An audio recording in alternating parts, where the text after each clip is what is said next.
Hey guys, tonight we begin with the sound of boots on dry boards, a coffee pot boiling over, and the crack of a pistol that no one wanted to fire. The kind of sound that doesn't echo, not in a town this small, just rolls down the street like a tumbleweed, then disappears. There's no dramatic music, no tense standoff. Just the sheriff stepping outside, tired eyes under a heavier hat than he remembers putting on. So before you get comfortable, take a moment to like the video and subscribe. But only if you genuinely enjoy what I do here. Let me know where you're tuning in from. What time is it where you are? Tonight, we won't show the Wild West with polished boots and golden sunsets. We won't ride out with outlaws or toast victory in clinking saloons. Instead, we'll slide into the quiet parts of the West, the half-warm stew, the tin star that chafes your chest after too many hours on horseback. The nights when even the moon feels too tired to rise. This is not the West that posed for paintings. This is the West that crouched behind a cold desk, listening for trouble, waiting for someone else to step up, and realizing it was always going to be you. We'll walk through forgotten jails that smelled of rust and pine tar, into dry saloons, where the drinks were warm and the tempers warmer. We'll meet sheriffs who didn't dream of the job, who got it because no one else stepped forward, because someone needed to hold the line, even when the line was mostly dirt and guesswork. Across 22 chapters, you'll hear the weight of silence more than gunshots. You'll see how fear took its coffee black, and how lawmen learned to sleep with one eye open, and the other eye watching over people who rarely said, "Thank you, so close your eyes if they're getting heavy." Let the desert dust settle in your thoughts, and drift with me, not into history, but into the hush between stories, where nothing was glamorous and everything was real. It didn't start with ceremony. Not really. There was no orchestra, no applause. Just a room that had grown too quiet, and a voice that said, "Well, someone's got to wear it." And so the badge changed hands. A tin star the size of a biscuit, scuffed at the edges, with one bent point and a back pin that snagged your shirt every time. They always said it meant something, that it stood for order, for justice, for calm. But it felt like a curse pressed to your chest. It didn't shine. It didn't glow. It just sat there, heavy as regret. By the third day, it had already rubbed a little red welt into your skin, a patch just over your heart. It itched during patrols and stung under your coat. But you didn't dare move it. Not once. Because somehow, that little star had more authority than you did. If you're enjoying this pace already, leave a soft like below and subscribe if you'd like more nights like this. Sheriffs didn't get trained. They got chosen. Usually by the loudest man in the room or the quietest disaster. The last guy might have been shot, or quit, or just stopped showing up. And now it was your turn. Not because you asked, but because you didn't walk away fast enough. And from the moment that star touched your shirt, everything changed. Shopkeepers stopped joking with you. The saloon girls smiled with their mouths, but not their eyes. And the drunks? They didn't fear you. They just watched you. Like a card they weren't sure whether to play or burn. At first, you thought the job was about rules. But rules didn't matter much here. What mattered was whether people believed you were the law. And belief was slippery in the West. It could vanish faster than smoke from a barrel. Some mornings, you'd catch your reflection in the dusty glass of the mercantile window. Hat tilted forward, boots cracked, eyes shadowed with sleep. The badge caught the sun just enough to remind you. You were supposed to be in charge. But what did that even mean? It meant you walked into fights you didn't start. It meant you listened to everyone's lies and nodded like you believed them. It meant you stood between neighbors with rifles, hoping nobody sneezed. There were no manuals, no pensions, no backup. Only the badge. people assumed sheriffs were the toughest men around, but really, they were just the ones willing to lose sleep. Because the badge wasn't power, it was sacrifice. You carried it so others didn't have to. And on the days it didn't weigh enough to crush your chest, you'd feel it warming in the sun, the metal soaking up heat like it knew the sting it brought at night. You'd set it on the wooden table by your bedroll, watch the moonlight kiss its edges, and you'd wonder if it would glow just the same lying on your grave. Sometimes you'd forget it was pinned there, until someone looked at your chest instead of your eyes. And then you'd remember you weren't you anymore. You were the sheriff, the one with answers, the one who stayed calm, the one who walked toward gunfire, even when your knees buckled inside your boots. In the end, the badge didn't burn because of sunlight, or sweat, or heat from a fire. It burned because of the silence it brought. Because every time you wore it, you stepped out of your life and into everyone else's. It burned because it asked for everything and offered nothing in return. And yet, every morning, you pinned it back on, carefully. Like a ritual, like a wound you chose to keep open because someone had to. And out here, duty wasn't a word. It was a decision made in dusty boots, behind tired eyes, with a badge that never really stopped burning. There was a building, if you could call it that. 4 walls, sometimes just 3, and a door that might have once had a lock if luck had been generous that year. This was the jail, a name too big for a place so small. Some were made from stacked logs, notched and leaking air, like a basket. Others were just stables repurposed with good intentions and bad hinges. The floor was usually dirt. The roof was often optional. And the only thing between a prisoner and freedom was the prisoner's willingness to wait. In towns like these, justice didn't have time for iron. Bars were expensive. Carpenters were busy. And most men figured if someone needed locking up, they probably wouldn't stay long anyway. There were cells that used rope instead of doors, nails instead of locks, a broomstick jammed into the frame like it could hold back sign with splinters. Sometimes the only barrier was the sheriff sitting outside, boots up, hat tilted, hoping the man inside wasn't in the mood to test him tonight. But the truth was, jails weren't really meant to hold people. They were meant to hold time, a place to wait until tempers cooled, until the bruises faded, until someone sobered up enough to remember their own name. There were no long sentences here, no judges in powdered wigs, only men with tired eyes, and a shared agreement that staying put was safer than running. If you're still settling in, maybe leave a quiet like on this video and consider subscribing, only if it feels right. Inside, it was dark, always. The light came through the slats, in thin, sleepy lines, a slow leak of sunshine that couldn't decide if it wanted to stay. The air smelled of sweat, dust, and tobacco, of spilled stew, of stories no one wanted to tell twice. There was usually a cot, but calling it that was generous. More often it was a pile of hay, covered with a wool blanket that hadn't been washed since the last sheriff held office. If you lay down, you could hear mice chewing through old paper, or maybe old secrets. It was hard to tell the difference. Some prisoners talked, others just stared. They weren't always criminals. Sometimes they were men who drank too much, or women who shouted too loud, or boys who stole bread because they forgot what full felt like. And sometimes they weren't even guilty, just convenient. Someone had to be blamed, and tonight it was you.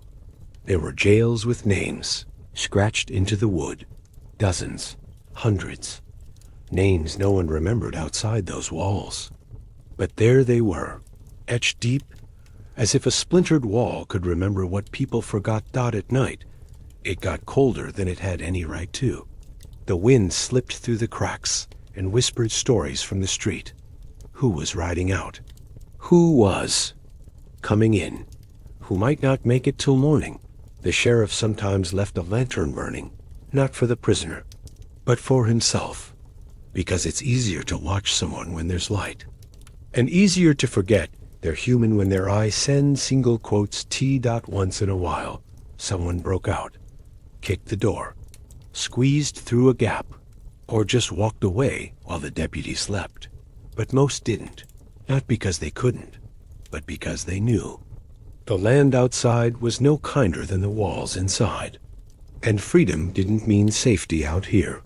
It just meant you ran faster and starved slower. So they stayed, sat on creaking wood, counted the nails in the beam, watched the dust swirl in, the morning light, and waited for morning, for someone to come, for a sheriff's voice saying, "That's enough now, you can go." And sometimes that moment came, soft like mercy, or slow like snow. And other times the jail just stood empty for days, until the wind carried in another mistake, needing a place to rest. A jail with no bars doesn't hold the body. It holds the story. And here, stories were all anyone really had.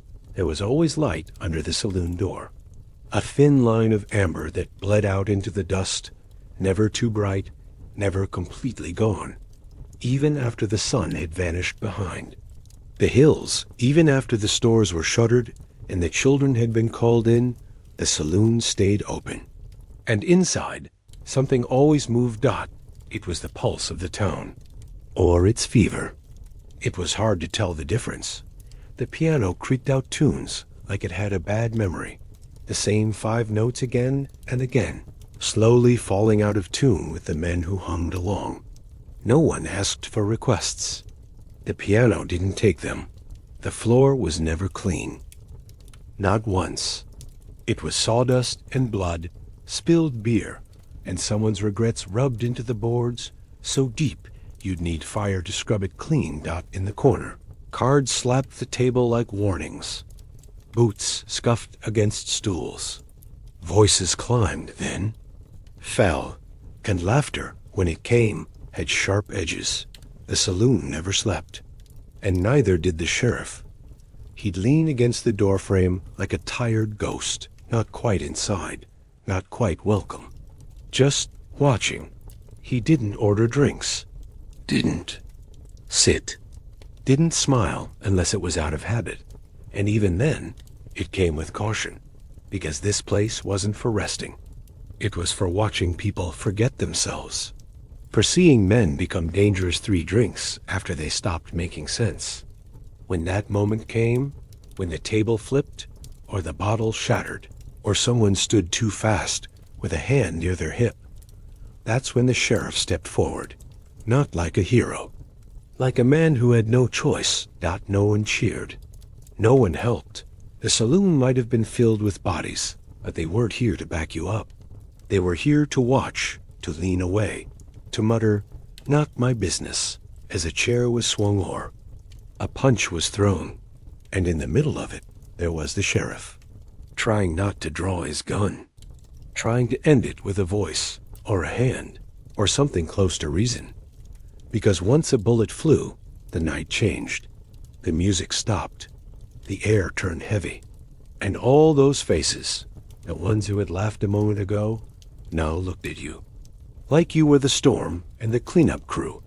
He'd haul the troublemaker out if he could, down the steps, across the dirt, back to the jail that barely held water, let alone a man full of whiskey and anger. But he'd do it anyway, because the saloon never closed, and someone had to answer when the shouting started.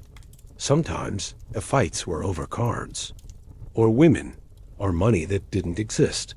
Sometimes they were over nothing at all, just a look, a word, the way someone breathed too loud. And sometimes the sheriff didn't stop it in time. The blood would dry into the floorboards and become part of the pattern, just another layer, another echo. There were mornings when he'd come back in after the chaos had settled and find a tooth under the piano, or a hat no one claimed, or silence so full it buzzed in his ears. He never drank on duty, not because of pride, but because he couldn't afford to lose even half a second of awareness. In that room got too many eyes, too many hands, too many chances for something to go wrong. And yet, the saloon was also the only place that felt alive. Laughter did visit sometimes, slurred, crooked, but real. A woman in a red dress might tap his shoulder and ask him to dance, just once, just for fun, just to see if he remembered how. He'd smile, he'd say no, and then he'd go back to the wall, to watching, because sheriffs didn't get nights off, not in the saloon. Not with that many stories spilling out at once. So the lights stayed lit, the piano wheezed, the drinks kept pouring, and the trouble kept coming. And the sheriff, with boots dusty and jaw clenched just enough to hurt, stood still in the corner, waiting, listening, hoping this night, maybe, would be quiet. But the saloon never slept, and neither did he. They stood in oversized boots, belts too loose, badges too shiny, and hands that shook, not from the cold, but from not knowing what to do with them. These were the deputies. Not men, not yet. Just boys with borrowed pistols and borrowed courage. Some had peach fuzz on their chins. Others hadn't grown into their shoulders yet. But all of them wore the same look when handed the star. A mix of surprise, confusion, and a kind of quiet fear that stuck behind their ears like sweat. There were no training manuals, no drills, no speeches, just a hat, a gun, and a nod from a sheriff who had run out of options. "You'll do," he'd say. And that was that. Maybe the last deputy left town. Maybe he got married and decided his bones didn't belong in the line of fire anymore. Or maybe he was still lying quiet out past the churchyard, name scratched into pine. Either way, a space had opened up, and someone had to fill it. And now it was this boy, this kid who used to sweep the general store, or wash dishes in the saloon, or skip stones behind the livery. If you're still settling in, maybe leave a quiet like on this video, and consider subscribing only if it feels right. They stood taller when they wore the badge, but you could tell it didn't feel right. It hung on them like a promise they weren't ready to keep. They tried their best. They practiced their draw behind the stables, tried to walk with the slow, measured step of the sheriff. But fear doesn't care about posture. When the time came, when the fight broke out, when the shot rang through the street, when the outlaw raised his voice louder than the wind, you could see it in their eyes. They weren't ready. Sometimes the sheriff would send them inside. "Keep watch at the door," he'd say. It sounded like a task, but really it was mercy. Couldn't stand to watch another boy fall. And they did fall. Sometimes. Because the West didn't wait for manhood to catch up. Out here, age didn't matter. You could be 16 with a star, or 60 with a limp. Either way, the bullets came the same. The boys learned fast, or not at all. They learned how to load with shaking hands, how to stay awake all night on a creaking chair, how to tell when a man was bluffing and when he meant it. They learned the weight of silence, of knowing that doing nothing might keep everyone alive, and that doing something might not. One of them used to whistle when nervous, just a little tune under his breath, like a lullaby for himself. Another would grip the doorframe before going, and as if the wood might lend him strength. It never did, but he did it anyway. And one, the smallest of them all, cried the first time he saw a man die. Didn't run, didn't scream, just stood there, eyes wide, tears cutting trails. Through dusk. No one mocked to, not even the sheriff, because that boy cried the tears everyone else had swallowed. Sometimes a deputy only lasted a week. Sometimes they made it through a whole season. And if they were lucky, really lucky, they got out before the land took them. They left there. Badges behind, hung on a nail, folded in a drawer, tucked into the sheriff's palm like a quiet thank you. And the sheriff, he'd nod, not because he was angry, but because he understood. The job wasn't made for boys.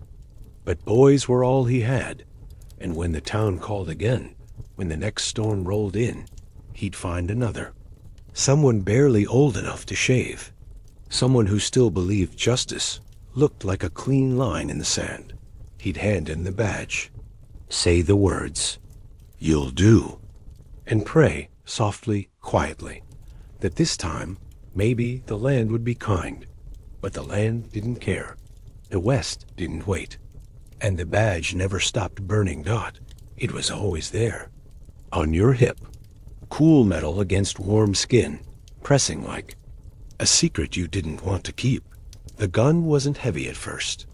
But the longer you wore it, the more it felt like a decision you never fully made. Dot. It wasn't for show. Not in towns like this. There weren't tourists or audiences. No one tipped their hat because they admired your iron.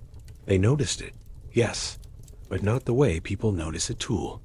They noticed it like a storm cloud, quiet, looming, always about to break. Most sheriffs kept it clean, out of habit, out of respect. Not because they wanted to use it, but because they knew what happened if they didn't. You checked it in the morning, ran your fingers along the barrel, listened for the sound of a loose pin or a sticky chamber. It wasn't ritual. It was survival. But deep down, you hoped you'd never have to draw it, because drawing meant deciding. And deciding meant living with it. The gun was never fast. Not like in the stories. No spinning holsters. No poetic duels. Just a quiet hand reaching for something that would change the shape of the day. Maybe the week. Maybe your whole life.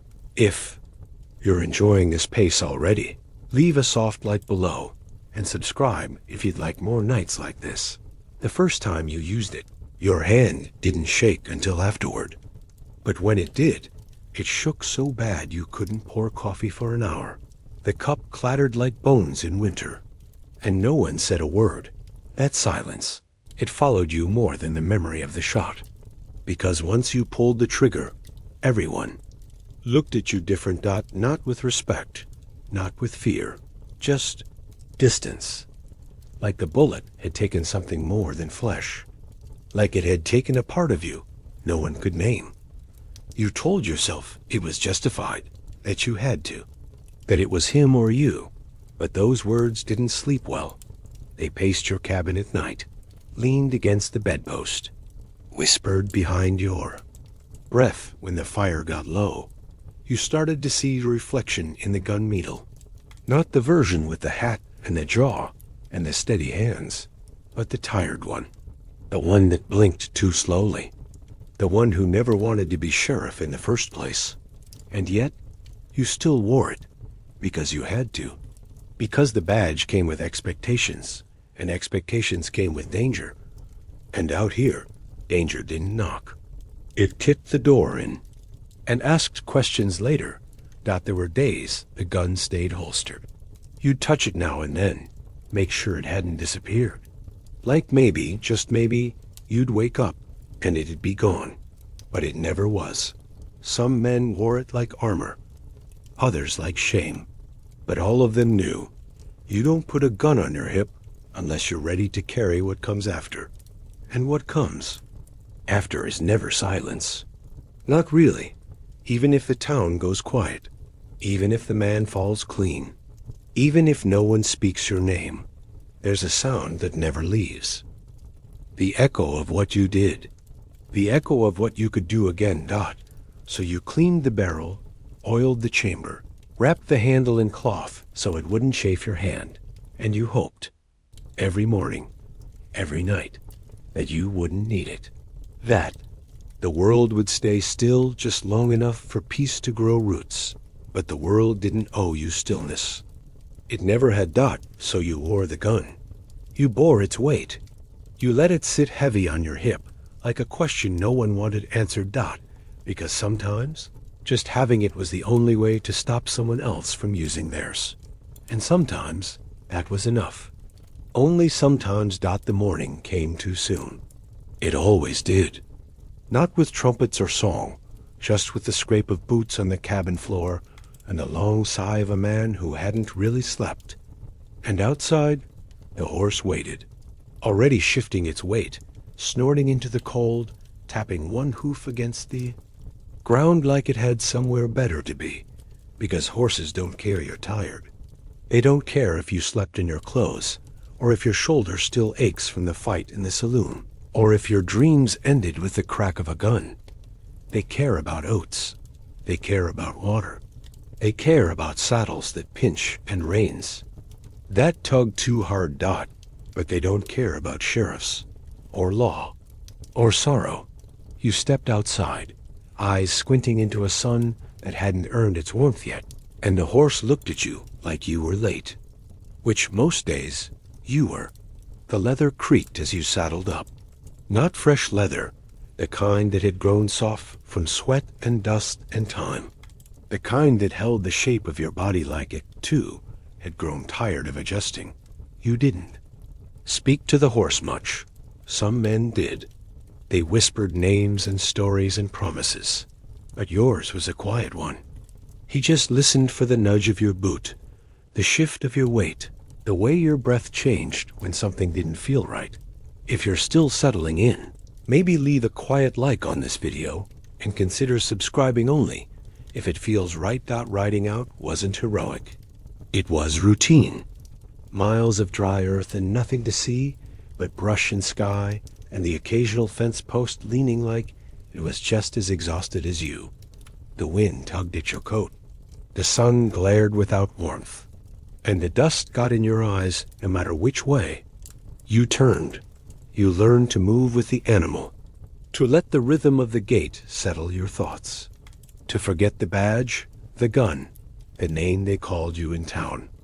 Out here, you weren't sheriff. You were just a shape on a saddle, a speck on a trail, a man riding toward a place he probably didn't want to reach. Sometimes it was a ranch dispute. Other times a stolen chicken or a boy gone missing since sunrise. But every call came the same. With urgency, with a note nailed to the office door, with the sense that no one else would go unless you did. And so you rode. Because that's what sheriffs did. And the horse, he never asked questions. He carried your tired body, your full silence, your cold coffee, and your warm regrets. There were days you nodded off in the saddle, just for a moment, just enough to dream of a bed that didn't creak every time you breathed. But the horse always knew. A dip in the road, a jolt of the reins, and you were back. Back in the West. Back in the story. Some mornings the trail was kind. Flat, dry, uneventful. But others were muddy, treacherous, coated in fog or wrapped in sleet that turned your fingers stiff and your face numb. You rode anyway. Because there were no off days when you wore the star. No excuses. No sick leave. Just duty. And dust. And a horse that didn't know how tired you really were. At the end of the day, you dismounted slow. Knees aching, spine bent. And the horse, he snorted, flicked his tail, and waited for oats.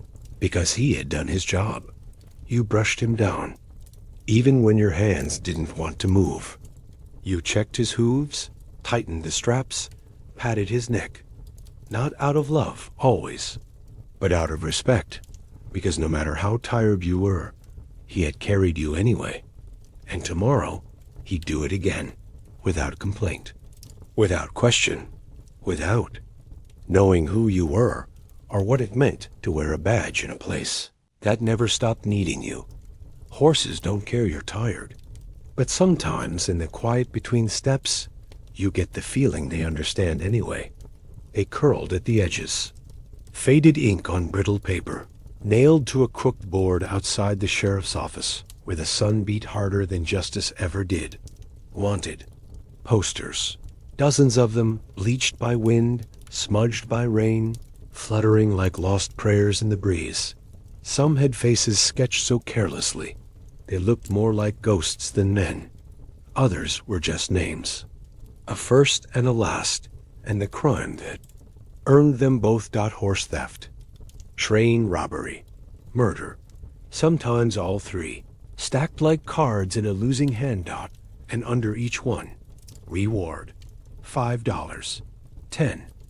Enough to make a man curious, but never enough to make him brave. The sheriff read them, sometimes, not because he needed to, but because it filled the silence between decisions. He'd scan the names like someone reading an old journal, looking for people who had once passed through town or never left. They weren't just criminals. They were stories, written in quick lines and bad sketches, each one waiting to go unfinished. Inside the office, the coffee was always bitter, black, boiled too long in a dented tin pot that sat on the stove like it hadn't been moved in years. It tasted like metal and regret, like it had soaked up every sleepless night and every word no one had the energy to say. Still, the sheriff drank it, not for the flavor, but for the warmth, because out here, warmth was currency, even if it came in sips that scalded your tongue and left you more awake than you wanted to be. If you're enjoying this pace already, leave a soft like below and subscribe if you'd like more nights like this.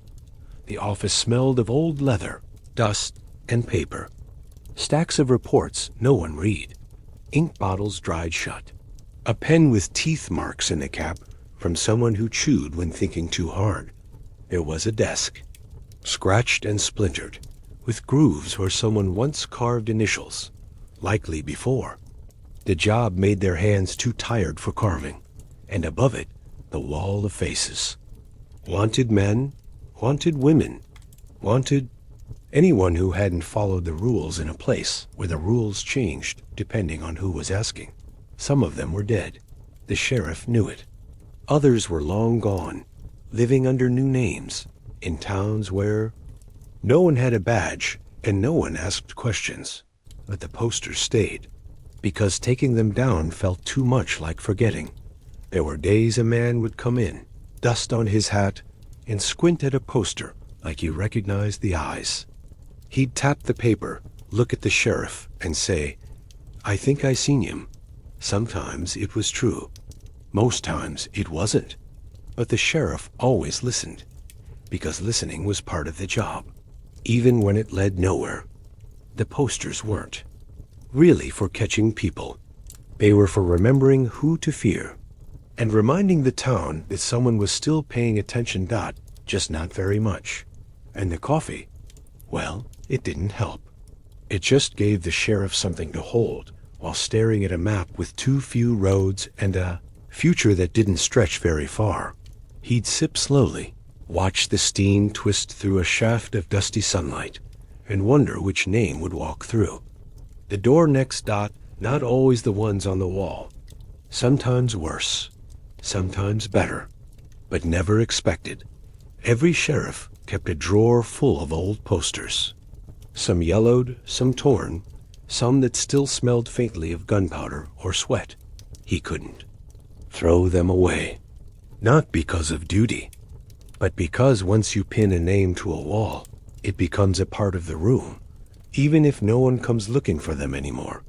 Sometimes, when the wind hit just right, the posters would rustle against the wall, soft as whispers, like they were reminding him that stories don't end just because the ink fades. And the coffee? It kept brewing, kept boiling in that same tin pot, until it was more tradition than drink. No one liked it, but everyone drank it, because in a town this small, habit was a kind of comfort. And sometimes a bitter cup in a quiet room was all the sheriff had between the wanted and the waiting. It was the silence that unsettled you. Not the gunshots, not the shouting, but the moments in between, when even the wind seemed to hold its breath. The street outside the sheriff's office was just dirt, pressed flat by boots, hooves, and the slow turning of wagon wheels. By day, it carried the life. of the town. By night, it held its ghosts. You stepped onto the boardwalk, the planks creaking like old knees, and looked out at a street that felt too wide when it was empty. The lamps were low. A few still flickered in windows, but most had gone dark asterisk, leaving behind silhouettes of rocking chairs and curtains that didn't move. This was the hour between duty and dream, when nothing stirred, and that, somehow, felt louder than noise. You took slow steps down the boardwalk, hand resting lightly near your holster, not out of fear, but out of memory, because quiet didn't mean safe. It just meant hidden, and trouble liked to hide. You passed the saloon, closed now, the swinging doors swaying gently, like they still remembered the chaos from hours before. The piano was silent, the laughter long gone. Just a broken bottle on the steps, its contents dried into the wood, like a spilled secret. You kept walking, boots brushing dust, eyes scanning for movement you hoped wouldn't come, because out here, peace had a way of feeling like a warning. If you're still settling in, maybe leave a quiet like on this video, and consider subscribing only if it feels right. The quiet wrapped itself around you, thick and dry and oddly intimate, like a blanket stitched from years of waiting. You passed the livery. The horses inside shifted, hooves clinking against worn floors, their breath rising in soft, sleepy clouds. They knew you, knew your scent, knew the weight in your walk, but they didn't stir. They had no reason to doubt this was your street now. At least for the night. Further down, the schoolhouse stood like a forgotten prayer, its bell silent, its windows black. Inside, chalk dust lingered on slates, and desks still held the warmth of afternoon sunlight. You remembered when the sound of children's feet filled this road, chasing marbles, dragging sticks, laughing like they'd never known what a gun sounded like. But now, there was just the soft tick of your pocket watch, marking a time no one else cared to measure. You paused near the chapel. No services tonight. Only the sound of wind brushing against the steeple, and a loose shingle tapping the roof in slow rhythm. You wondered, not for the first time, if God walked this street too, or if he waited just outside town, watching with quiet sympathy, knowing he'd be called only when the worst arrived. The jail was just ahead now, empty tonight. A rare mercy. No snoring, no curses. Just still air and the faint smell of pine and cold iron. You stood a moment outside its door. Listened to the stillness. Let it press against your chest like a hand asking, "Are you still there?" And you were, for now.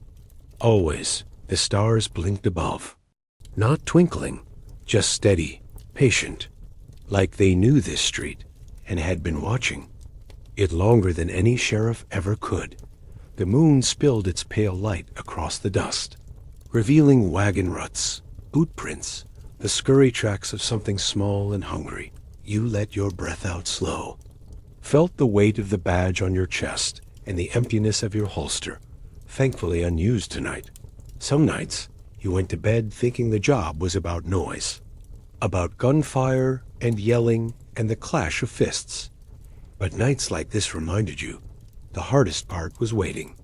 Walking a street where nothing moved and wondering if that meant you were doing it right, or if trouble was just holding its breath, waiting to exhale. You turned back toward the office.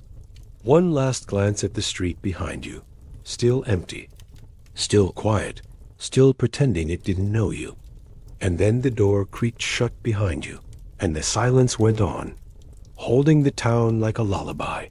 You didn't outshoot them. That was never the point.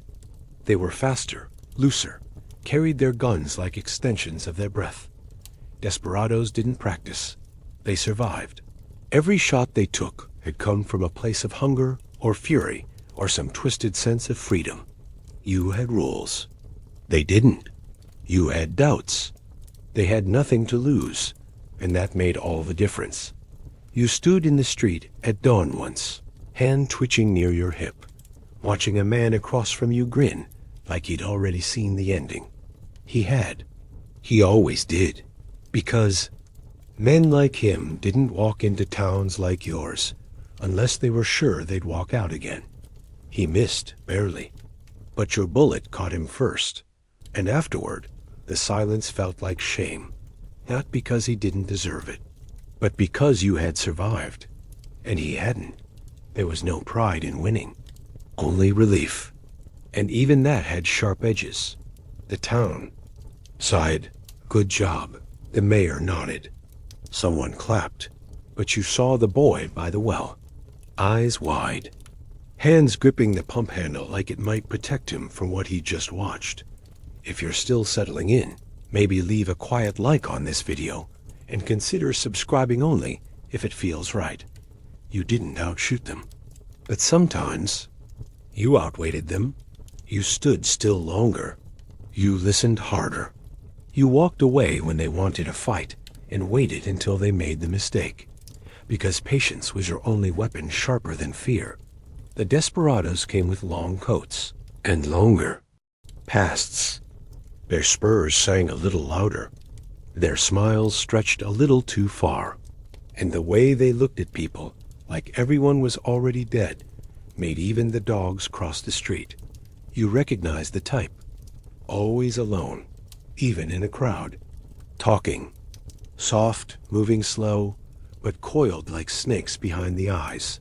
Some rode into town just to be seen, to let the sheriff know they were here, to drink something brown and burn something down. Others didn't bother with warnings. They slipped into town, through alleys, waited in shadows, and let the bullet do the talking. You didn't outshoot them, but you outlived them. You learned not to blink too fast, not to draw unless you had to, and never, never to look away when a man reached for his belt, because the one time you did, a good man died, and his name still echoed in the quarters of the jail like dust that couldn't settle. The townspeople thought sheriffs were the best shot in the county, but you knew better. The best shots didn't wear badges. They wore scars, and you only saw them up close when it was already too late. You cleaned your weapon with slow fingers, checked the sights by lantern light, not because you wanted to fire again, but because you didn't want to miss when the time came. There were nights you dreamed of shooting too slow, of fumbling, of hearing the click, but nothing followed. You woke up sweating, hand reaching for a gun that wasn't there, and in those moments you remembered. You didn't choose this, but you carried it anyway. The desperados didn't wear fear. They wore confidence like a second skin, but you wore doubt like armor dot, and somehow it kept you alive, because you didn't shoot to win. You shot to end it. Quick, clean, forgettable. No speeches, no applause. Just a man in the dirt, and the slow exhale of a town returning to normal. If you were lucky, you walked away. If you weren't, someone else wore the badge the next day. And the desperado rode off, smiling. Still faster, still breathing, but not tonight. Not this time. Tonight, you'd waited long enough. A second longer. A breath quieter. And that was all it took. You didn't outshoot them. You outlasted them. And sometimes, in this place, that was enough. That it wasn't a courthouse. There were no marble steps, no gavel, no rows of pews for quiet observers. Just a table. A card table, if you could call it that. Wobbly, sun-warped, missing a leg, and propped up with a brick. That was justice. Folded between two whiskey stains. And 3 bent playing cards. The saloon emptied its back room when someone was accused. They'd clear the poker chips, brush off the crumbs, and slide a Bible to the edge. Like that made the place official. The sheriff would stand, hat off, back, aching from too many nights with no verdict. And the accused, well, they'd sit. Or sometimes they'd just lean, too tired or drunk or defiant to bother with posture. A few men from town would gather. the blacksmith, the general store owner, sometimes the preacher, though he rarely stayed for long. They'd call it a jury, but it was more like whoever had time that day. There were no robes, no stenographers, no proper rules, just voices, opinions, and dust dancing in the late afternoon light. A witness would speak, quiet, unsure, eyes glancing at the door as if escape were still possible. Someone else would interrupt. Someone else would laugh. Someone else would ask if it could be done soon. There was livestock waiting. And over it all, the sheriff, trying to make sense of the noise, trying to be firm, but not cruel, trying not to show how tired he really was. If you're still settling in, maybe leave a quiet like on this video, and consider subscribing only if it feels right. That it wasn't always fair. It wasn't always right. Sometimes a man walked free because no one wanted to push. Other times, someone paid for a crime they didn't commit because it was easier that way. And yet, this was the court. A card table and some words. All the law this side of nowhere had to offer. When the sheriff asked for a verdict, there was rarely a pause. Heads nodded. Voices mumbled agreement. No deliberation, no whispered conversations behind closed doors. Just a decision, drawn from the gut and flavored with whatever gossip had been circling town that week. The punishment could be a fine, or a night in the jail, or an apology, which was often the hardest to give. At once, it was death. That day, the table didn't wobble. The room didn't breathe. The sheriff's hands trembled just enough to spill his coffee, and the accused never blinked, just stared through the wall like he was already gone. There were no appeals, no lawyers, just a nod and a rope. And the long walk that came after. No one played cards on that table for weeks. But eventually they did, because time moved forward, even when justice stayed crooked. The sheriff kept a nail in the wall for hanging his hat, right above where the table sat. And sometimes, when he stared at it too long, he wondered how many verdicts had been shaped more by mood than truth. There was a softness to these makeshift trials, a strange kindness beneath the noise. People didn't want to be cruel. They just wanted peace. To know the trouble was handled, even if the solution was held together with hope and bent nails. And the sheriff? He did his best, even when it wasn't good enough. Even when the card table sagged under the weight of what it heard. Because justice out here wasn't a building. It wasn't clean. It wasn't grand. It was a conversation. A compromise. A cup of lukewarm coffee, and a few men trying to remember what fairness felt like. And as the room emptied, as chairs scraped back and boots stepped out into the dry light, the table remained a little more scratched, a little more tired, still standing, like the sheriff. The badge always caught the light, even when the day was gray, even when the wind carried dust thick enough to sting your teeth. That tin star still found a way to glint. It wasn't polished, not anymore. Not after so many falls, so many hands brushing it clean, so many nights where it pressed cold into the chest of a man who just wanted to sleep without listening for footsteps. The boots, though, they told the real story. Leather worn through at the heel, cracked at the toe, laces replaced with scraps of rawhide or twisted twine. Dust worked in so deep, it changed the color for good. They were boots made for walking dirt roads, for stepping over spilled whiskey, for wading through shallow creeks that never remembered your name. Together, the star and the boots, they were the uniform, not the coat, not the hat. Just these two things. A symbol that said you mattered, and shoes that reminded you how easily you could fall. No one tells you how much standing comes with the job. Just standing. Not riding, not chasing, not shouting. Just long hours leaning against a doorway, weight shifting from foot to aching foot, watching people pass by like clouds across a too wide sky. The souls wore unevenly, one more than the other, because no 2 days balanced the same way. Some leaned hard toward violence. Others sagged beneath silence.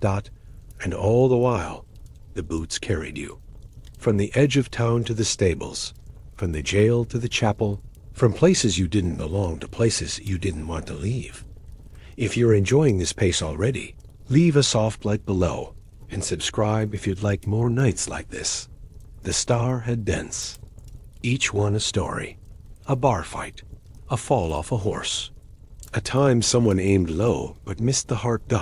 It wasn't armor, just metal, thin, light, too sharp around the edges if you pinned it wrong. Some sheriffs kept it in a drawer after retirement, tucked away under socks or old receipts, like something fragile or shameful or holy. But you still wore yours, because the town still needed you, because the boots still fit, even if your knees groaned every time you pulled them on. Children noticed the star first. Their eyes lit up like it meant something magical, like it could stop a bullet or solve a riddle. But older folks looked at your boots. They saw the cracks, the limp, the way your toes curled inward when you sat too long. They knew. They always knew. Some nights you'd unlace them slowly, sit by the stove, feet bare against cold floorboards, and let out a sigh, so long it felt like a whole season leaving your body. The star would sit nearby, on the table, still catching the flicker of firelight, still gleaming like it understood what it cost to wear it. And in that quiet, you'd remember the day you got both. The boots were someone else's before yours. Too big, but they said you'd grow into them. The badge was handed over in a cloth, not with pride, but with exhaustion. Your turn, they said, and you nodded, because what else was there to do? Years passed, feet flattened, spines curved, but you kept wearing both, because you couldn't walk away, and because someone had to be the one to hold the silence when the street went still. Boots were tired. You could feel it. They leaned more now, bent at the ankle, soft at the sole, like they were trying to lie down every time you stood. And the badge? It pressed deeper, not just into your chest, but into your sense of self. It didn't shine anymore, but it stayed visible. And maybe that was enough. You weren't looking to be remembered, only to be useful. And if that meant carrying a star, that never stopped weighing, and wearing boots that never stopped aching, then so be it, because someone had to. And tonight, like every night, you'd lace them up once more, pin the badge where it belonged, and walk into a darkness that never quite felt empty. They were folded softly.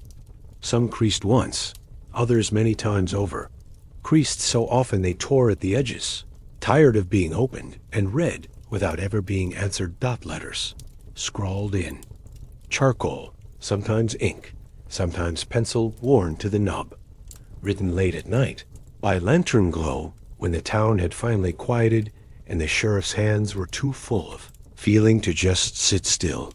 They didn't start with dear. Not always. Sometimes they just began in the middle of a thought, like the conversation had never really ended. I saw your boy today. The wind came in from the south again. I haven't slept much since Tuesday. The pages were lined with small truths, the kind too ordinary to be remembered, too gentle to be spoken aloud during the day. And almost always, they were never sent, because the post didn't always run on time, and the roads weren't always safe. And sometimes, when the words were finished, the sheriff couldn't quite bring himself to let them go. The drawer in the desk held dozens, neatly stacked, bound with a string, each one carrying a little more weight than the last.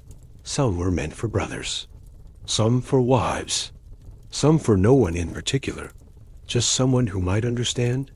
There were no stamps, no addresses, only names in the corner, faded and smudged like even they weren't sure who still waited for them. If you're still settling in, maybe leave a quiet like on this video and consider subscribing only if it feels right. He'd read them sometimes, those old letters. Not to remember what he'd said, but to remember what he'd felt when he wrote them. Loneliness has many shapes, and sometimes it looks like your own handwriting underlined with hesitation. One letter told of a snowfall so deep the horses refused to leave the barn. Another spoke of a boy's funeral, a quiet one, just 3 people and a pine box. One just said, "I miss the sound of your voice when I don't know what to do." No signature, no farewell. Just that. The sheriff wasn't a man of many words. But in those pages, he found more than he ever spoke aloud. There were tear stains on 1 or 2. Not many, but enough to make the ink run sideways, like the letter had changed its mind partway through. He never burned them, never threw them away. Even when the drawer filled, even when the corners curled and the string wore thin. Because those letters were the part of him that didn't wear a badge. The part that wasn't law, wasn't order, wasn't duty. Just a man with ink-stained fingers and too many thoughts. He never knew why some letters went unanswered. Maybe they were never received. Maybe the people had moved. Maybe they'd passed on or just moved on. Or maybe they read them and didn't know how to write back. The sheriff understood that. He barely knew how to write them himself. But still, on nights when the wind creaked the windows and the coffee sat cold beside him, he'd reach for that paper again, dip his pen, clear his throat, and start with something small. It's quieter. This week, the dog wandered off again. I dreamed of home last night, but couldn't remember the way back. The letter might not go anywhere, might never leave the room. But that didn't matter, because writing was like breathing in reverse. A way to release what couldn't be carried any further. And as long as he had paper, and time and silence, he'd keep writing, even if no one ever wrote back, because some words aren't meant to travel. They're meant to stay, to settle, to hold the space between who you are and who you once hoped to be. It started small. A sideways glance at the general store. A muttered word as you passed the well. Someone folding their arms too tightly when your shadow touched their porch. They didn't say it out loud, not at first. But the town had a way of letting you know that something had gone wrong, and that they were quietly deciding it might be your fault. The fire that burned half the stables? You weren't there to stop it. The boy who vanished near the ridge? You never found him. The storm that flooded the lower barns? You didn't warn them soon enough. You didn't cause these things. Of course you didn't. But when folks are scared, they look for the one with the badge. The one who stands a little straighter. The one who said, "I'll keep you safe," even if they only whispered it with their eyes. And when fear turns to blame, it moves quick. Like prairie fire in dry grass, they blamed you because you were there. Because your face showed up when things went wrong.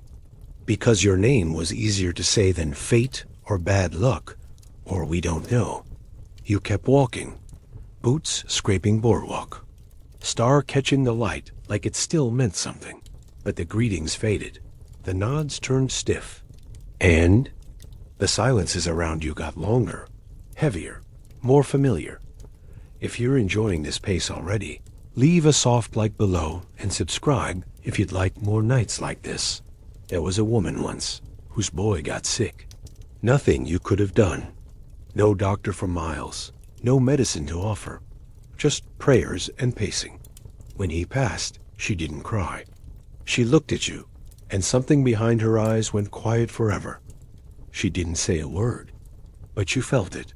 Like a cold wind you couldn't shut the window against. Another time, a fight broke out in the saloon.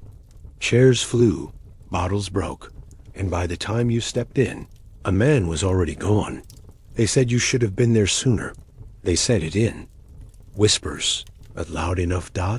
It didn't matter that you were putting out a barn fire.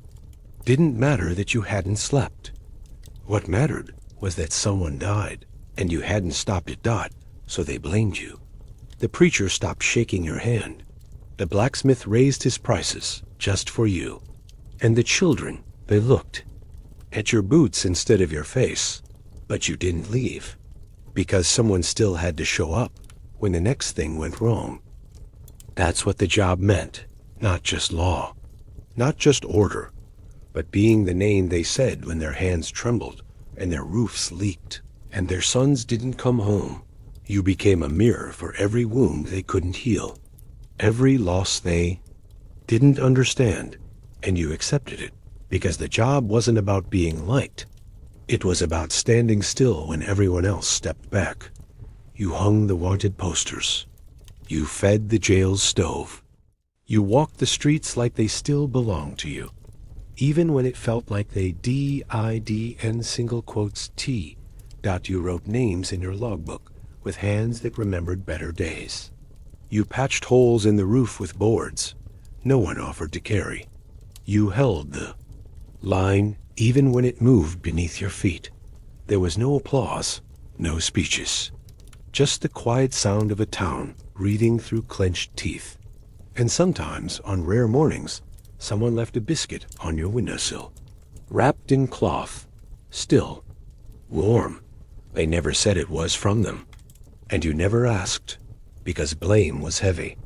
But so was gratitude, and both came quietly, in their own time, so you wore the badge, and walked the roads, and waited for the day when the town would remember that you were still here, still watching, still listening, still trying, even if they didn't say thank you, even if they didn't look you in the eye, even if they blamed you just for standing where no one else would dot.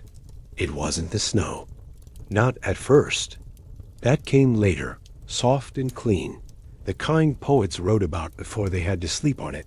No, the cold always came before the snow, in the wind, in the breath you could see too early in the season, in the mornings that tasted like metal, and the nights that stretched longer than they should crept under doors, through cracks in the window frame, settled into the floorboards like an unwelcome guest who didn't ask and didn't leave. The sheriff felt it first in his boots. Leather, worn soles. They weren't made for frost. But then again, nothing out here really was. He lit the stove with fingers that didn't bend right, took longer than usual to get the flame to catch. And when it finally did, the fire was small, just enough to glow, but not enough to warm the whole room. The jail stayed quiet that week. Too cold for crime, or maybe just too cold for energy. The kind of cold that made you forget why you were angry in the first place. The prisoners, when there were any, huddled beneath moth-bitten blankets, grateful even for splinters if they came with a roof. And the sheriff? He stayed wrapped in his coat longer, wrote slower, moved less. If you're still settling in, maybe leave a quiet like on this video and consider subscribing. Only if it feels right. The town didn't say much when the frost came early.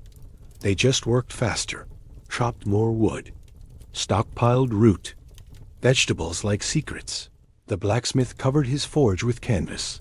The schoolhouse shut its windows tight. And the horses grew quiet, no longer stomping, just breathing heavy, steam rising from their flanks like they were exhaling whole. Clouds. Cold changed things. It made the air brittle, conversations shorter. Even the bell at the chapel rang duller, as if the sound itself wanted to curl up and sleep. You could hear the difference in footsteps. They moved faster, more purpose, less wandering. As if the ground might bite if you lingered too long. The sheriff's coffee froze in the pot once. He laughed. A soft sound surprised, but not angry. He didn't pour a new cup, just held it like a habit. That night, he walked the main street. Snow hadn't come yet, but the ground was hard. The kind of hard that echoed when you stepped wrong. The kind that cracked under weight, like old promises. He passed the chapel, its windows glowing weakly. Past the store, shuttered tight. Past the post, where no letters waited, just frost curling around the wood like delicate vines. And he thought about the warmth. How scarce it was. How sacred. A single blanket. A candle stub. A second pair of socks. Not treasure, exactly, but something close. Something you didn't speak of, for fear it might vanish. The cold reminded people what they needed, not what they wanted, not what they dreamed of. Just what would keep them breathing a little longer. The sheriff's coat was too thin, but he wore it anyway, because there wasn't another. And because sheriffs weren't supposed to shiver. He walked slower now. Each night. Each round not from age, not from fear, but because the cold had a way of stretching time. And sometimes, in the stillness between one frozen breath and the next, you could almost believe you were the only person left in the world, that everything had gone quiet, gone still, gone small, and that maybe, if you stood perfectly still, the cold would pass you by. But it DIDN single quotes T dot came in, settled deep, stayed dot so you carried on. Lit your fire, rubbed your hands, checked the hinges, and waited for snow that would bury everything. In silence, because in the West, the cold always came early, but it never left quietly. The bells still rang. Once in the morning, once again before noon. Low and tired, like even it didn't believe in rest anymore. Dot Sunday came the same way it always did, with slower footsteps and shirts tucked in just a little neater, as if people thought clean clothes could protect them from the week ahead. The preacher opened the chapel doors. They groaned like they'd been woken too early, hinges stiff from cold, from rain, from waiting. And inside, the pews stood straight, ready for anyone willing to sit still and try to believe something good still lingered out here.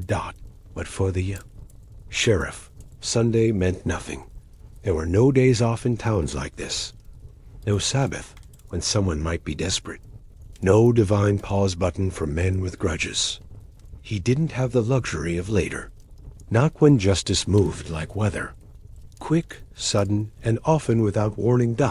So while the town bowed their heads, he walked the street. Boots pressing slow into the dirt. Eyes watching porches, windows, alleyways that seemed too quiet, because danger didn't take days off. And sometimes the devil wore his best clothes on a Sunday morning. The sheriff nodded when he passed the chapel. He didn't interrupt. Didn't linger. Just walked by like a shadow on a schedule. If you're still settling in, maybe leave a quiet like on this video, and consider subscribing only if it feels right. The jail stayed unlocked on Sundays. Not because it was safe, but because if someone came looking, they needed to feel like the law was still home. And he was. Always. He didn't mind the loneliness anymore. Didn't miss the singing. The scent of bread shared after service. He'd known those things once, in another town, in another time.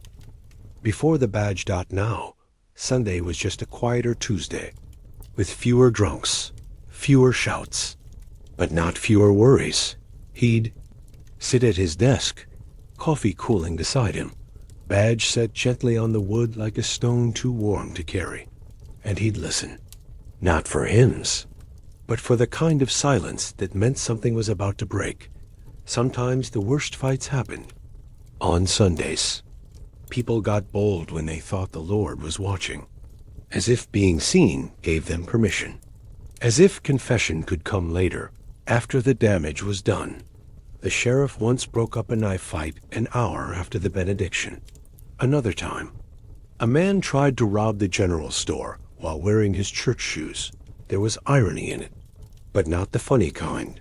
Still, the preacher always waved. And once, he handed the sheriff a biscuit wrapped in cloth. Said, "You don't have to sit with U.S. But you're welcome when you're ready." The sheriff nodded, but he never walked in.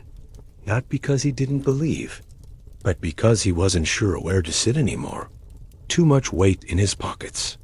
Too many faces in his memory knot, so he patrolled and watched. And sometimes, when the wind carried the sound of singing across the square, he'd stop Dot just for a moment. Long enough to hear a line, a note, a single voice that cracked on the high part. And he'd close his eyes, not to pray, just to rest, because that's what Sunday was for him. A pause, not a peace. A slow breath, not a full one. And when the bell rang again, he opened his eyes, took up his hat, and kept walking, because no one rang a bell for the sheriff. And the world didn't wait for grace. Not out here. The bed was always too big. Even when he came home. Even when he lay beside her, boots off, hat on the floor, breath finally slowing. There was always a space between them that the blankets never quite closed. She didn't complain. Not once. She folded his shirts, washed the dust out of his collar, made coffee that boiled too long and sweetened it, just enough so he wouldn't grimace after the first sip. But at night, she slept alone, even when he was there.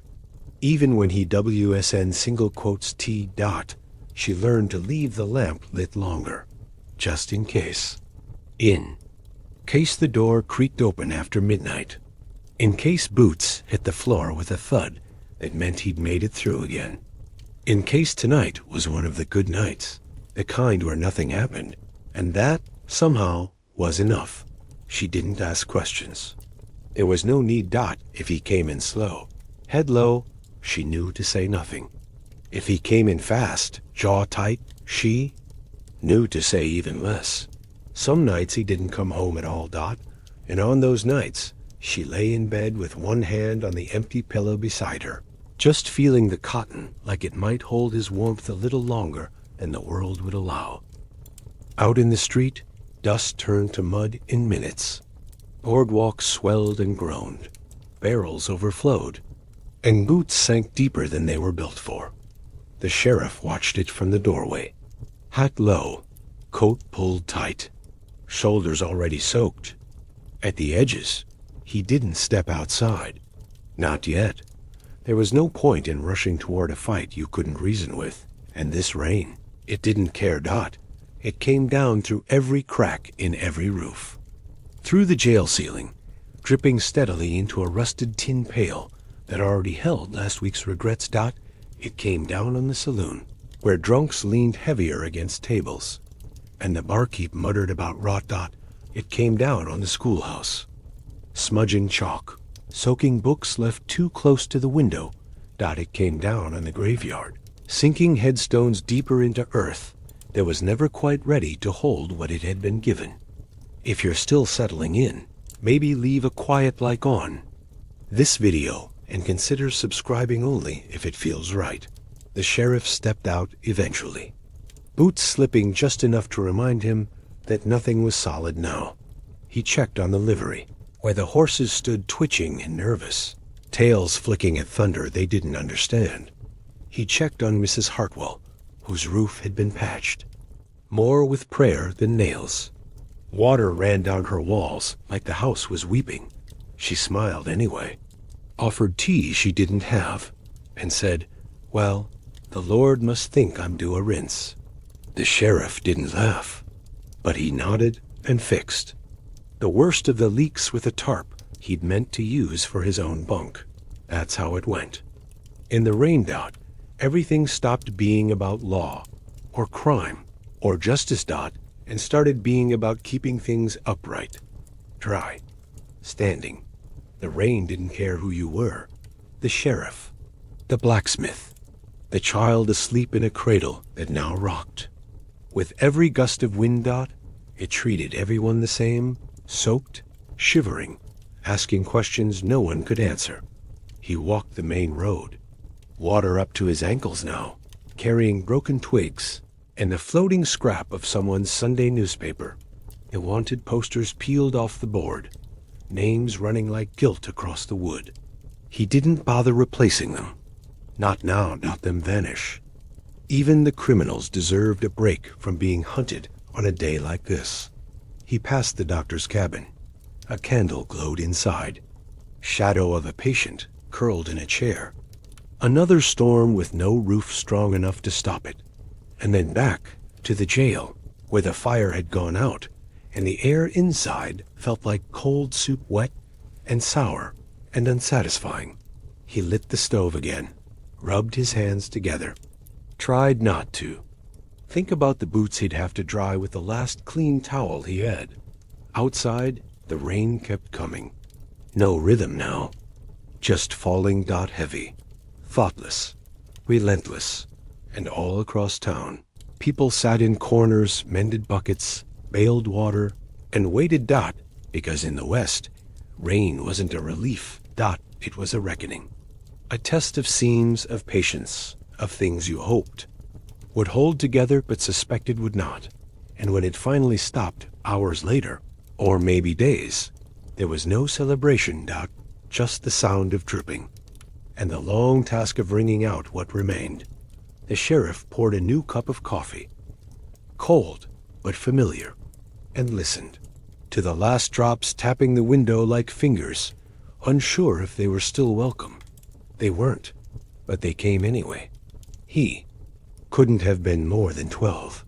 Boots too big, hat too wide, and eyes that hadn't learned how to lie yet. You saw him most mornings, leaning by the well, or perched on the porch rail outside the general store. Always watching, not with suspicion, with curiosity. Like you were a page from a book he couldn't wait to read. He had a slingshot in one pocket, chalk in the other. Drew things on the wall behind the jail when no one was looking, horses, stars, his name 3 different ways. He never said much, but his silence wasn't the kind that avoided. It was the kind that listened. And you didn't ask him to stop, didn't tell him to go home, because part of you remembered what it felt like to want to be something before you understood the cost. He followed at a distance.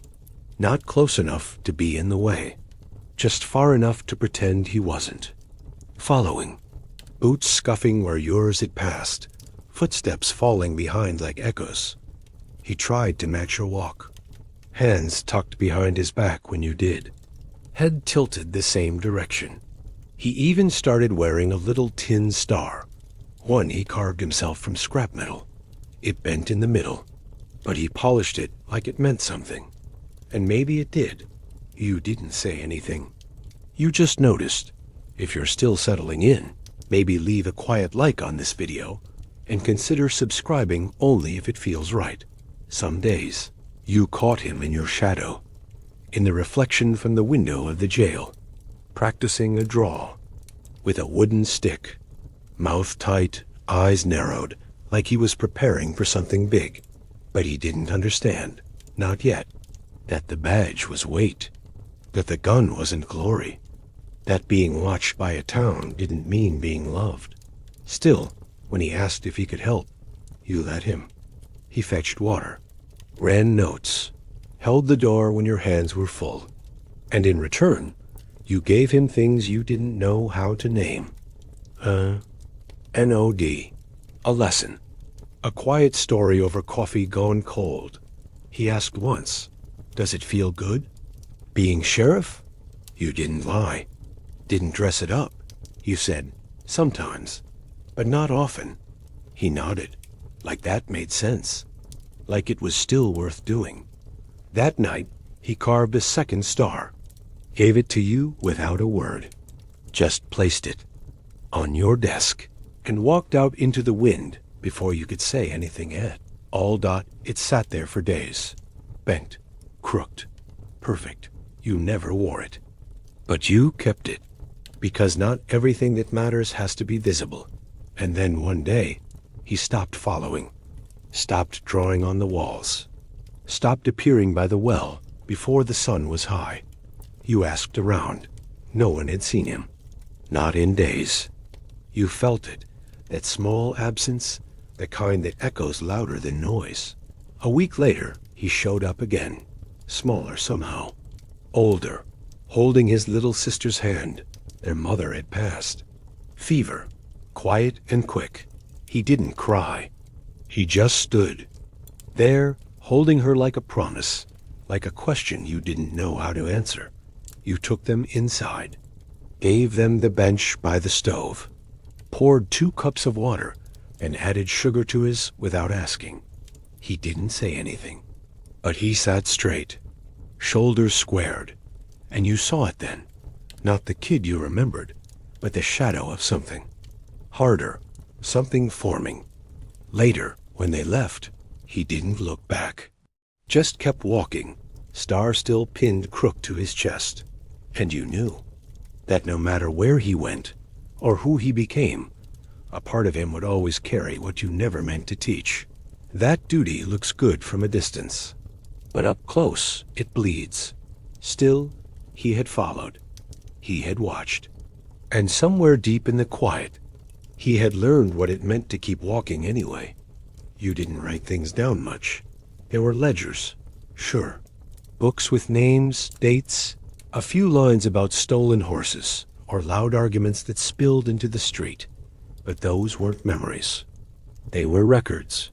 And records forget. Memory doesn't. Memory stays. Even when you wish it wouldn't. The sheriff knew who married who ran off, who came back, who left behind more than they meant to. He remembered faces that no longer passed. Through town. The man who always tipped his hat twice. The woman who sang to herself while sweeping the porch.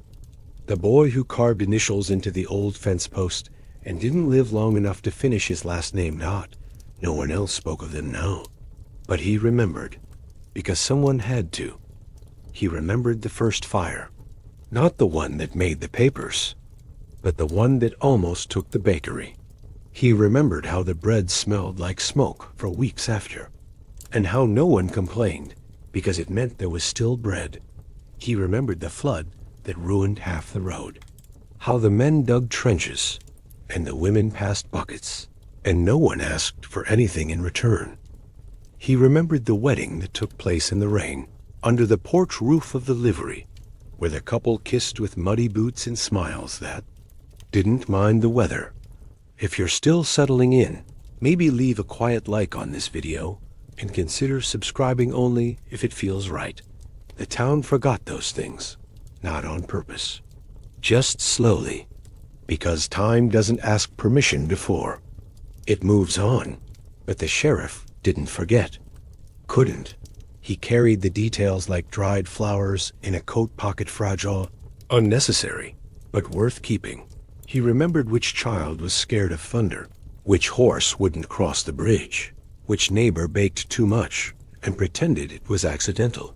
He remembered the men he buried. All of them, even the ones who didn't deserve it. Even the ones who did. Their names weren't always spoken, but he kept them, tucked behind his eyes, as if they might still call out one day just to hear their name echo again. He remembered the laughter too. Which laugh belonged to which voice? The kind of laugh that shook the walls, and the kind that barely escaped the throat. They were sounds that didn't make it into ledgers, but they made it into him. When new folks came to town, he knew where to place them, what house they took, whose shadow they now stood in. And when they asked questions, he had the answers, not always in facts, but in feeling. This building used to be the tailor's place, he'd say. She made dresses with yellow thread, even when no one asked for it. Or, there's an apple tree behind the old cabin. Her son planted it before he went to war. Didn't come back, but the tree did. He didn't speak often, but when he did, the words were weighed down with years. People listened, even if they didn't understand why it mattered. Because when someone remembers for you, you don't have to carry as much. And the sheriff, he carried it all. Not for praise, not for legacy, just because it needed to be done. At night, when the jail was quiet and the lamp burned low, he sometimes whispered names aloud. Just once, just to hear them again. Sometimes he'd forget why they mattered, but never that they did. He was the memory, the town's quiet archive, its dusty mirror dot, and when the day came, the day someone else wore the star, the day he handed over the key, he knew the hardest part would not be leaving the office, not even giving up the badge dot. It would be letting go of the stories, the ones no one asked him to keep, the ones only he still knew. But until then, he held them, every name, every moment, every half-forgotten truth tucked into the scenes of a place that didn't know it still needed remembering dot, because sometimes being sheriff didn't mean keeping order. It meant keeping time, softly, faithfully, quietly. There was no ceremony, no clock given in thanks, no handshake with both hands, no speech about years served or peace kept. Just a morning where the coffee felt colder and the boots took longer to lace. A morning where the star stayed on the desk instead of the chest. The town didn't notice at first. The street still swept itself with wind. The store still opened at dawn. The same dog barked at the same wagon. But inside the jail, there was no sound, no fire in the stove, no boots on the floorboards. The sheriff had retired, quietly, without a fuss, because he knew no one wanted to think too hard about what that meant. He moved into a smaller place, just on the edge of town, with a porch big enough for sitting and a roof that only leaked when it rained sideways dot. He took the key off his belt and hung it on a nail near the door, still polished, still familiar, but now just a shape from the past he didn't sleep in. Old habits don't break easily. He still woke before the sky turned blue, still made coffee thick enough to stand a spoon in, still stepped outside to feel the cold on his skin before anyone else did. But the silence that followed, that was new. No reports to file, no patrols to make, no noise in the jail dot, just wind. And time. If you're still settling in, maybe leave a quiet like on this video and consider subscribing only if it feels right. The new sheriff was younger, eager, had a straighter back and a louder voice, walked like the star meant something. More than Nettle Dot, the old sheriff didn't say much, just watched. Let the town get used to a new rhythm. He helped when asked, pointed out shortcuts, told a few names the new man didn't yet know, but mostly he kept to himself. He found work where he could, stacking wood, fixing fences, helping the widow down the road fix her gate every time the wind knocked it loose again. Retirement wasn't rest, it was redirection dot. He planted things, small things, a patch of green beans, some onions, a vine that might flower if the season stayed kind. He read a little, mostly the same book over and over, because the pages didn't argue and the ending never changed. Sometimes people stopped by, brought pie, asked if he still had that old rifle, just in case. He smiled, said maybe, and changed the subject. They didn't come to reminisce. They came for reassurance, to see if the man who used to carry the town was still there, just in case the new one slipped dot, and he was still there, just quieter dot. He fixed things more slowly now. Nails took longer to hammer. The ground felt farther away when he bent down, but his eyes were the same, still scanning, still seeing, still remembering. One night he walked back to the jail, stood in the doorway, looked inside dot. It smelled the same, dust and old ash, and something faintly like ink. The chair was different. The desk had new papers, but the bones of the place hadn't changed. He didn't go in, just stood there, hat in hand, listening. The town didn't need him anymore. Not in the same way, but need doesn't always shout. Sometimes it just waits dot. He turned, walked home, lit a lantern, sat on the porch dot, watched the stars, counted the moments, let them pass without holding on too tight, because retirement wasn't an ending, It was just another job. One with no badge, no title, but still full of duty. To watch, to remember, to remain. It was a small grave, set off to the side, near the tree that dropped its leaves too early every year. No fence around it, no stone with bold words, just a wooden cross, leaning slightly left, carved with a name that most folks had stopped saying out loud. The town didn't gather for the burial. They didn't ignore it either. A few men showed up with their hats pressed to their chests. The preacher said a few words that didn't reach past the wind. And then it was over. Just like that. No trumpet, no farewell ride, no ceremony with flags or folded cloth, because sheriffs didn't die like heroes. They died like everyone else, quietly, suddenly, unexpectedly. Even when expected. His boots were still by the door, still muddy, still waiting. The badge was still on the desk, dull now, a little scratched, like it had aged faster than the man who wore it, and his coat, still hanging from the same nail, held the shape of his shoulders. Like even the fabric didn't want to forget. If you're still settling in, maybe leave a quiet like on this video, and consider subscribing only if it feels right. They didn't talk much about how he died. Some said it was the cold. Some said it was the years. Some said it was just time. As if time were a storm that came through, uninvited, and took what it wanted. The town didn't change that day. Not really. The horses still needed feeding. The bread still needed baking. The children still chased each other through the dirt, like the world hadn't lost someone who watched over it. But something felt thinner, like a thread had snapped that.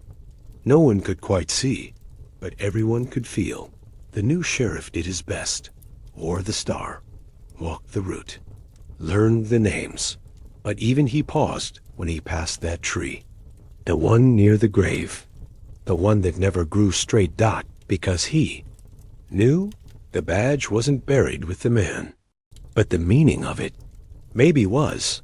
The man had been the line, not the law, not the rule, just the line between silence and chaos, between grief and dignity, between forgetting and remembering. No one dug that grave with a speech in mind. It was just dirt, just sweat, just the slow ache of shovels carving. Space for someone who had already carved space into every heart nearby. They didn't plant flowers. They planted memory. And it grew, slowly. In the way people paused when they passed that spot. In the way the new sheriff picked up his hat with more care. In the way folks began saying thank you, not loudly, but more often. The grave had no badge, because the badge didn't belong there. It belonged to the ones who still walked, still watched, still waited. But the grave had something else. Weight, not just of earth, but of everything that had been carried, so no one else had to. You could stand there and almost hear the years, the laughter that never came back, the gun that never needed to be fired, the nights that ended in silence instead of sorrow. It wasn't a sad place. Not really. Just a place that knew what it meant to matter. Quietly. To show up, to stay, to walk the same dirt road again and again, not because you had to, but because you promised you would. And promises out here are worth more than gold. The dust never left. It settled into the porch rails, into the window frames, into the skin of people who never quite realized they'd stopped wiping it away. The town was quiet again. Not the uneasy kind, not the kind you wait through holding your breath.